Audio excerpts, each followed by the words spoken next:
guys! Good morning and happy Sunday! Recently, medyo maulan and it's really a cuddle weather and nakakatamad din kumilos. But fortunately, nilabanan ko yun and I've made some journal in which I will share with you. As a financial advisor, hindi may iwasang may magtanong sa akin na how do I handle my finances, or is it the same way on how I handle my clients' finances?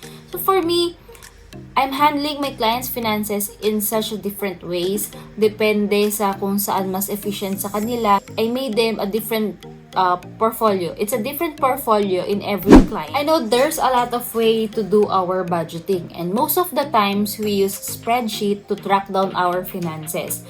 But today, in this video, in this vlog, I'll show you on how I do my finances or my budgeting. If you could remember in my previous vlog about when I first do my bullet journal, I allotted a space or some spread for this budget planning. So here it is, and I'll show you what will be the content inside.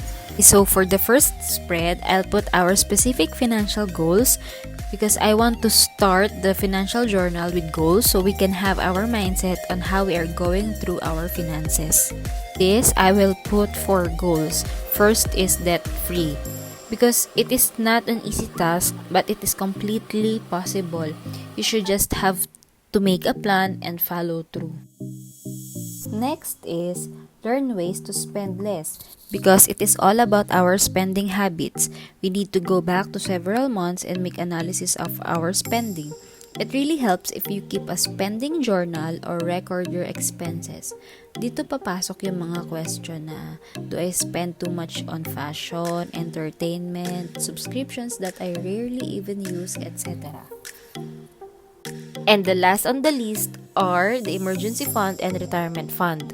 I know we're still young to plan for our retirement fund, but we know na dun din naman kami pupunta and we are all going to retire. And for the emergency fund, it's really important because a financial crisis can always happen at the most unexpected times.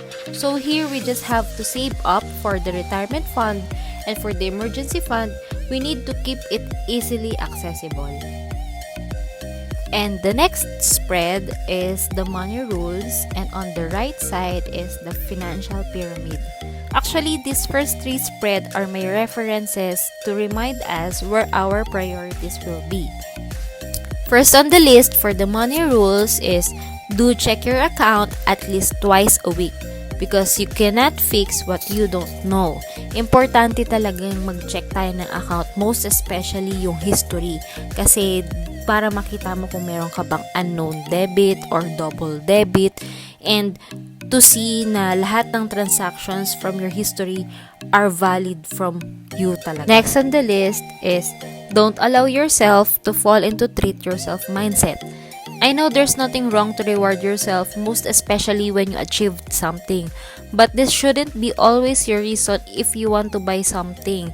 Like for example, today or this week, bumili ka ng ganito and your reason is, I want to reward myself kasi natapos ko yung presentation ko smoothly. Then next week, may nadaanan kang sale. Then gusto mo siyang bilhin but you don't need it. Then you just tell yourself, bibiling ko to kasi I want to treat myself kasi may panibagong presentation akong natapos. So, don't allow yourself to be in that kind of mindset. Third is don't spend more than you make. Just live below your means or set aside the savings first. Because if we spend more than what we have or what we earn, it will lead you to accumulate debt. Last is don't think savings will happen magically.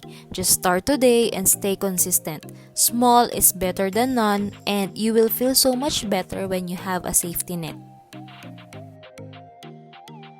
The financial pyramid. This will be the structure of the savings, but I will just tackle the very basic of financial pyramid. Start from the bottom of the pyramid, which is the cash flow. Ensuring positive cash flow means working with a budget, trimming expenses, and increasing your income.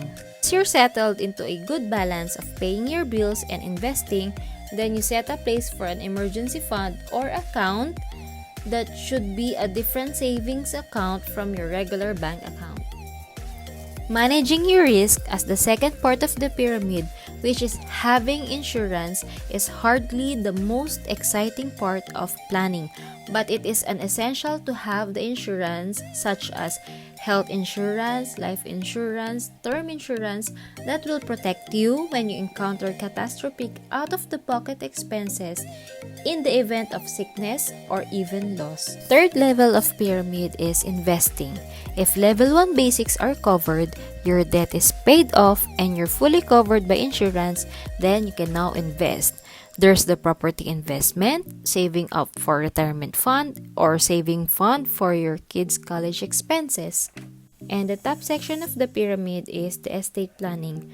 Although it is not something we need to worry about until we get close to our retirement, but we should at least get familiarized with, because investing in a lot of things need to have a proper safety net in the event of unforeseen catastrophe. So next spread is the bill tracker. So here I just printed a sticker header which I made for this journal, and it is also available in my Etsy shop. Then we will make a table in which we will put the date, bills description, PM for payment mode. It is for like nagbayad kami ng kung cash ba, debit card, pay now. But here in Singapore, normally we pay in card. So yung PM na lang is lalagay ko if M or R, if may an or reg, kung sino sa amin dalawa yung nagbayad. Then the amount, which is separated into two for SGD and peso, kasi meron din kaming bills na sa Pinas. So, anong purpose ng bills tracker? Dito natin ilalagay yung mga expenses na nag-occur every month with fixed amount. Okay, for example, 4th of the month yung phone bill ko. So, ilalagay ko under the date is 4th because yun yung due date niya. And then, for the bill subscription is the phone bill, then the amount. And for the rest of the bills like house rent, PUB, car, internet, and etc. And on the right side is yung chart naman na it is also related with the bills tracker that we have on the left. So here we have the boxes that has the months and also the corresponding bills. So ang purpose naman nito is, for example, bayad na namin itong certain bill na to for this month. So isi-shade lang namin yon.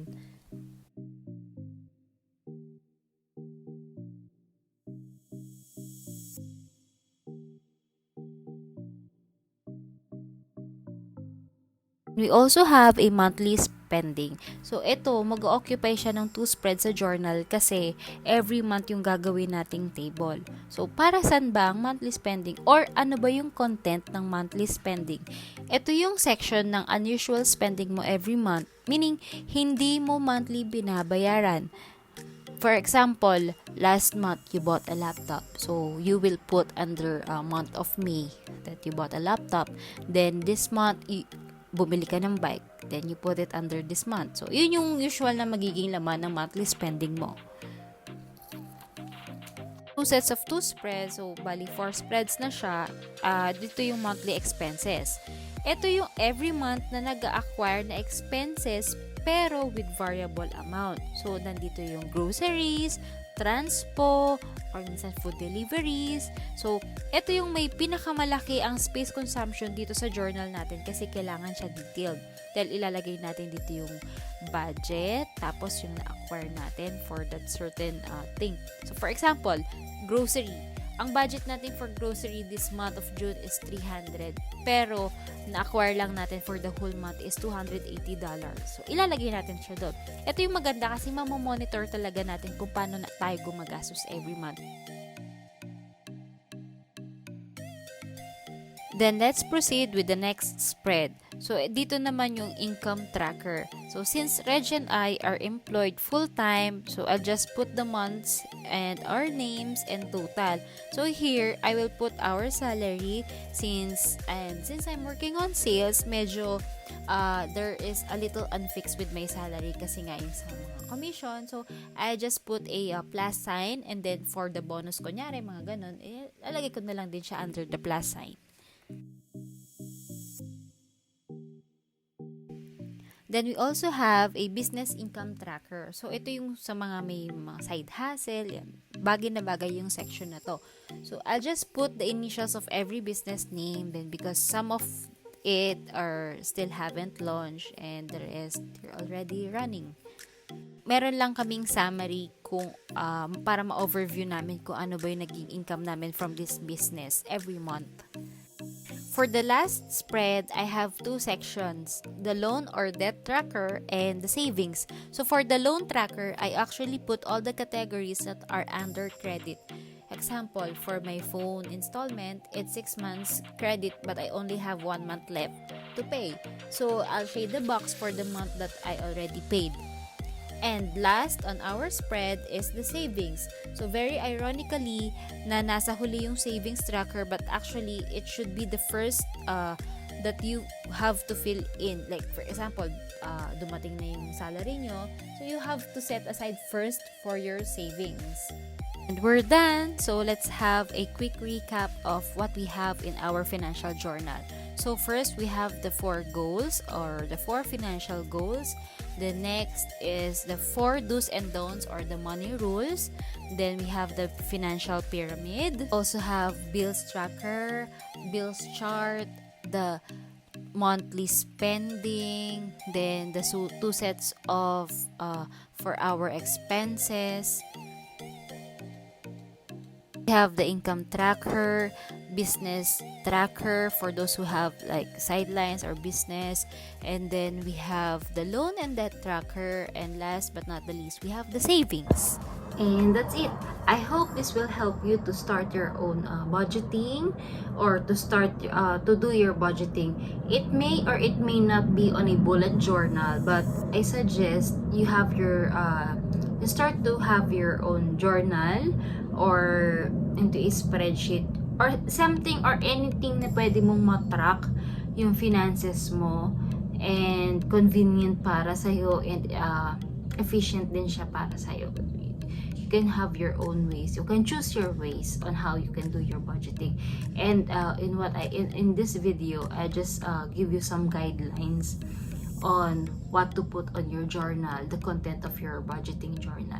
Kasi for me, I also have a spreadsheet in my computer for my finances, for our finances. Pero para sa akin kasi iba pa rin yung feeling na meron akong journal for my or meron akong planner for my budget, for our finances. Kasi iba pa rin yung nire-write down ko siya. And with bullet journaling, mas efficient siya kasi nga pwede kang mag-design, pwede mo i-personalize kung paano mo gusto maging yung budget plan or journal mo or yung tracker mo for your budget. Pwede mo i-personalize, depende sa kung ano yung preference mo. And at the same time, for me no need na para to have a separate to have a separate budget journal. Kasi nga, way before, mahilig na talaga ako track down ng mga finances. May it be small, big. Mahilig na talaga akong i-compute. Tapos, so, ngayon, mas okay na siya kasi no need for me to bring or to have a separate journal or planner for my budget aside from my own bullet or personal journal. And that's it for today. Thank you for watching and I hope to see you on my next vlog. Thank you. Bye.